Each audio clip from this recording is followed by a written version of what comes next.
You almost never need a 4-squared board to begin working on a project or even to glue up a panel. I made some glued up panels. For some of the boards I did the stock prep with machines, and for others I used hand tools. A huge obstacle for a lot of new woodworkers, at least I know it was true for me, is getting boards flat and ready to use with hand tools. A big problem is they're using hand tools to try to replicate how it's done with machines, because after all, machines were basically built to replicate hand tools, just more efficiently and quicker, but it doesn't always work the other way around. Here's what I mean. The process of milling up a board with machines is pretty much like this. First, you flatten one face. The standard tool for that is a jointer, but it can be done other ways as well.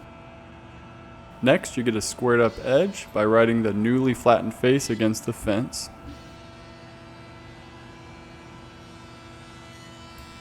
Then you thickness the board through a thickness planer, which makes a parallel face to the face which was just flattened on the jointer.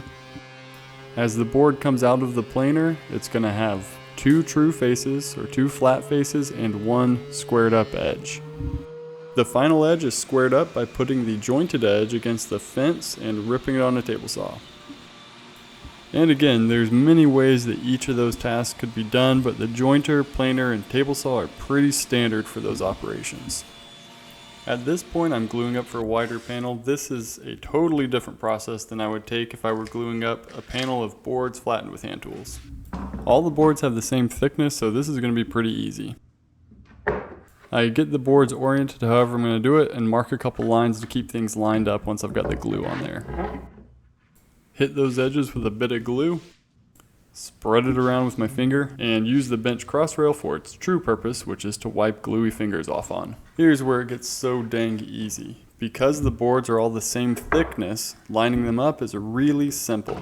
Some people use dowels or dominoes to keep them lined up. Personally, I feel like it's just more opportunity to screw something up, so for smaller glue ups I use these spring clamps, and for bigger glue ups like this one I use cauls, which do a great job of keeping things flat.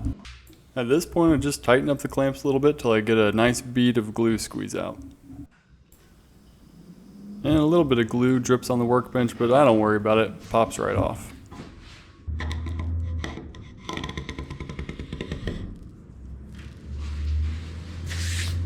If you try to do this with hand tools as a new woodworker, you are almost guaranteed to lose your mind and give up. You almost never need a 4-squared board to begin working on a project or even to glue up a panel. If you look back before I got the powerhouses here, the only project that I remember actually 4-squaring the boards was the dovetailed box with a mitered dovetail. If it wasn't for the mitered dovetail, I wouldn't have thicknessed it. The only reason in that case is because the thickness of the board changes the length of the miter. It comes down to this. You basically need 1 true face and 1 true edge to get started working a project and to glue up a panel. Or maybe 2 true edges if you're talking about the interior board of a glued up panel. So here's the hand tool approach I take. This one's 10 inches wide, too big for my jointer. I could rip it in half, but the weather was nice outside and I felt like having some fun. This board is rocking like a seesaw, so I know it's bowed with a curve kind of like that. Naturally, it's going to be a little more stable on the bench with the cup side down and the hump facing up. I might go ahead and start planing this with the hump up, but I'm noticing that it's really easy to flex that out. So I basically got 2 options. Go very light with the hand plane, or I could put some wedges under there, or a third option actually. I could flip this back over, take off those high edges, and then turn it around and keep on going. And that is what I'm going to do. You can see here with the gap of light that the end of the board is a high point. So I'm going to go at this with a scrub plane, and I'm not going for flat here, I'm just getting it flat-ish so it doesn't flex out so much when I'm planing on the other side. And I don't really want to flatten this side all the way first, because with the humps and bumps on the underside of the board, it wouldn't be very stable on the bench. I could if I wanted to, and maybe put some wedges under both of the far ends. But the idea here is that I want this stable on the bench, and then I'll flatten the other side. This board has some mega knots, and let me tell you, planing this with hand planes is going to be a real treat. I also made sure to get the entire surface because before working this board I scraped out tons of tiny little rocks, and I don't want to hit any stragglers with my bench plane. And it feels pretty solid now. So I kind of check out, see what the lay of the land is with the edge of a plane, just looking for high spots. And of course around all these knots there tends to be high spots, as you can see here. I also check along the width, and for about half of the board there's a high spot running right down the center. The other half of the board is pretty flat. That high point runs to right about here, so I'm just make a little mark with that with the pencil. So now the idea is to flatten the face. I start by using the scrub plane and first knock off the hump that's running down the middle for about half the board, and this board is around 42 inches long. Next, I hit the main hump, which was causing most of the bowing of this board when it was rocking kind of on the bench like a seesaw. That hump goes across the width, and it's mostly around these two gnarly knots there at the far end of the board.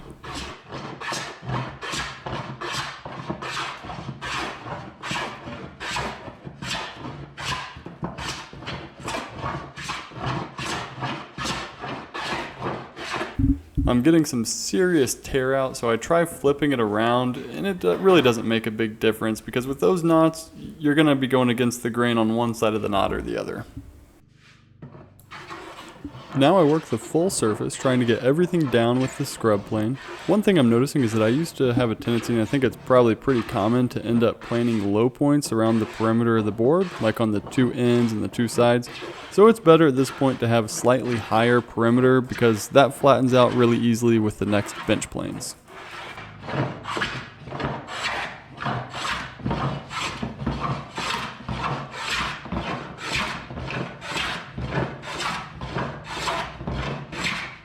Next, I use the edge of a long jointer plane, and I've still got a pretty decent hump right here over those two knots, but across the width it's looking pretty good. Since this is off the scrub plane, I'm basically just looking to see the gaps of light and seeing if they're fairly equal across the width. I go back and knock out those high spots. This is basically how it works, going back and forth. Find the high spots, take them out.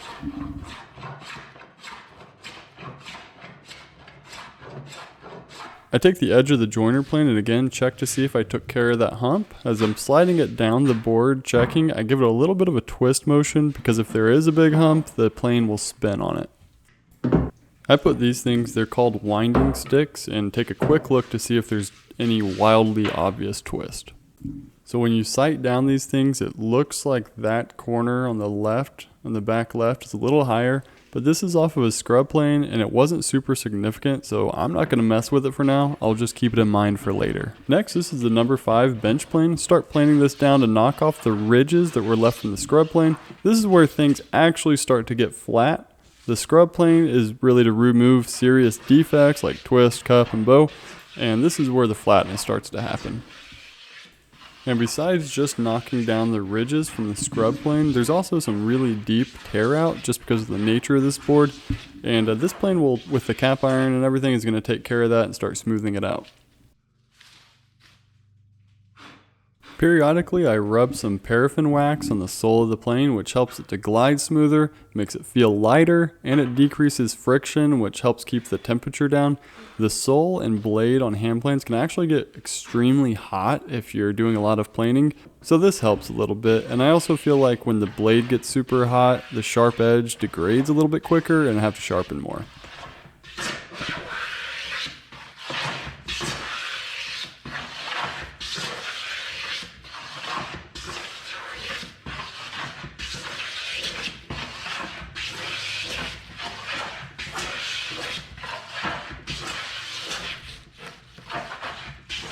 As I talked about earlier, it's easier to get flat if the perimeter is slightly higher, so here I'm checking across the width, and I do have slightly high points at the two edges, but a couple swipes down each edge and we're in business.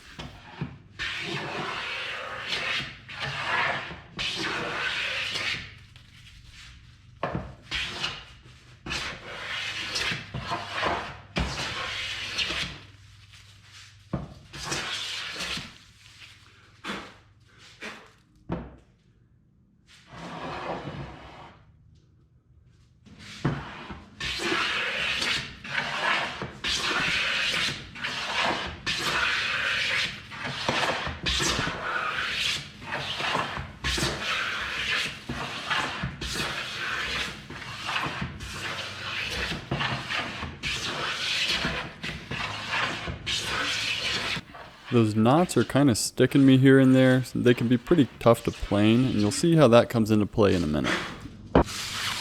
After I work the whole surface down with the jack plane and feel pretty good about it, then I use my number 7 and plane the whole surface down with the bigger plane.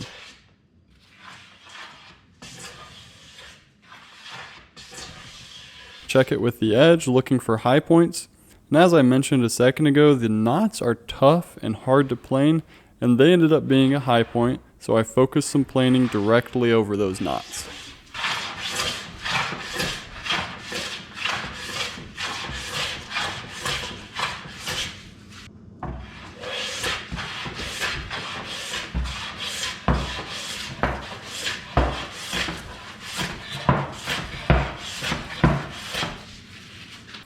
If you haven't noticed, I'm hardly editing out any footage so that you can see the full process here. Most people are going to find this video super boring, but maybe a small niche audience will appreciate it. Either way is fine with me. I run the show here, so I get to call the shots.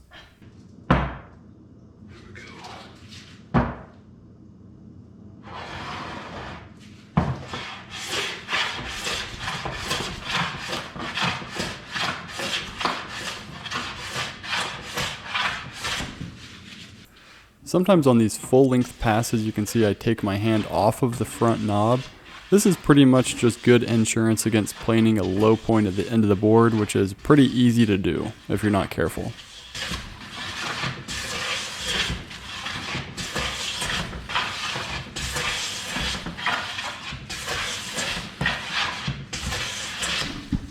And finally, I'm going to check this with the winding sticks to look for any twist. Early in the preliminary check, there was a bit of twist. The far left corner looked like a high point, and sure enough, it does just barely look like that is the case. So I nibble away at the 2 high corners, making sure that I can get a continuous shaving going corner to corner on those high points. I'm starting exactly corner to corner, and you can see I work kind of both ways, going diagonally towards each low corner also.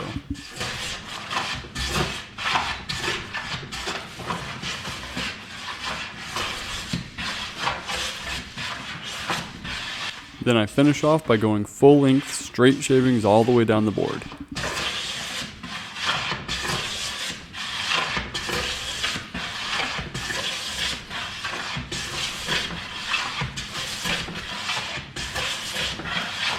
And I can check my work by putting the plane on edge, corner to corner, to looking to see if there's a gap when the plane is pointed to the 2 previously high corners.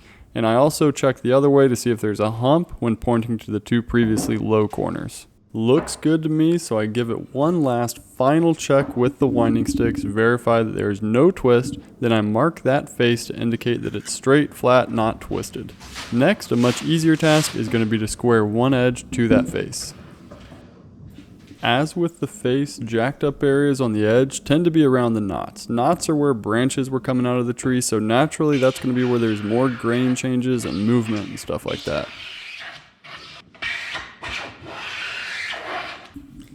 So flatten the edge and check it with the edge of the plane. And like earlier, I mentioned that I put a little twisting motion as I'm checking with the edge of the plane.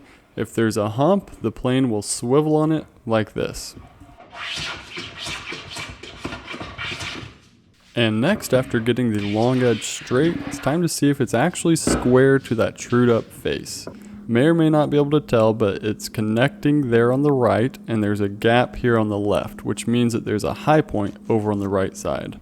If you watched my sharpening video, you know my blades have a very slight camber to them. It makes it easy to fix these issues because I can just bias my plane over to the high side and work it back towards the center. It'll take care of that right side being a little high and square up the edge. And then it looks like I was just planing a little bit in the center of the board before taking full length shavings to make sure that the long edge was still straight.